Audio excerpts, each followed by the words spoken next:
সিদ্ধিরগঞ্জে যে সকল সমস্যা আছে জনগণের কল্যাণে সেই সমস্যা কিভাবে দূর করা। এখন সময় সুযোগ আমাদের কাছে এসছে যে আমরা দুই থানা মিলে এই সোনারগাঁকে আরো উন্নয়নের পথে এগিয়ে নিয়ে যাব।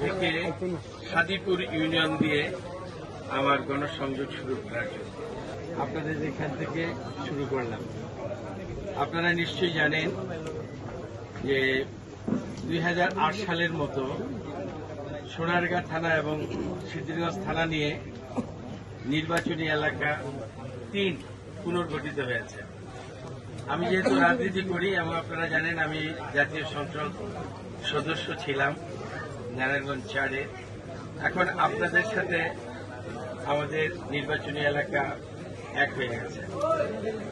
রাজনৈতিক কারণে এখন আমাকে সোনারগাঁয়ে আসতে হবে, আমার নির্বাচনকে উপলক্ষ করে সোনারগাঁয়ে আসতে হবে। সেই লক্ষ্যকে সামনে নিয়ে আমার প্রিয় সহকর্মী নেতৃবৃন্দ আমাকে আমন্ত্রণ জানিয়েছেন যে আজকে থেকে সাদিপুর ইউনিয়ন দিয়ে আমার গণসংযোগ শুরু করার জন্য। আমি আপনাদের কাছে কৃতজ্ঞতা জানাচ্ছি, ধন্যবাদ জানাচ্ছি। মুরব্বীরা অনুগ্রহ করে এই গরমের সময় আপনারা একত্রিত হয়েছেন এবং আপনাদের সামনে আমি কথা বলতে পারছি, সেই জন্য আমি মহান আল্লাহর নিকট শুকরিয়া আদায় করছি। আগামী দিন আমরা চিন্তা করব সোনারগাঁ এবং সিদ্ধিরগঞ্জকে নিয়ে কিভাবে রাজনৈতিক অঙ্গনে সুষ্ঠু ধারার একটা রাজনীতি তৈরি করা যায়। যারা ভালো মানুষ, সৎ মানুষ, তাদের সম্মান, মর্যাদা, কদর কিভাবে বৃদ্ধি করা যায়, সৎ মানুষের নেতৃত্ব কিভাবে প্রতিষ্ঠা করা যায় এবং সোনারগাঁ সিদ্ধিরগঞ্জে যে সকল সমস্যা আছে জনগণের কল্যাণে সেই সমস্যা কিভাবে দূর করা যায়।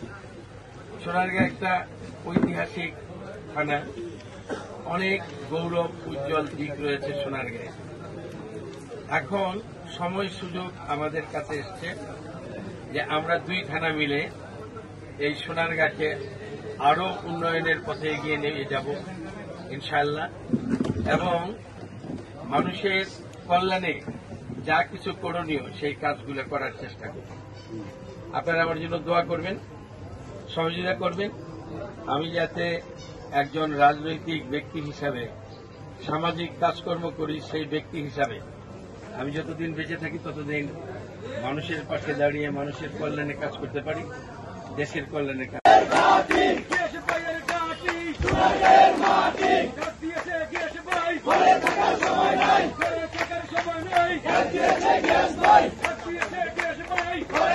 সময় নাই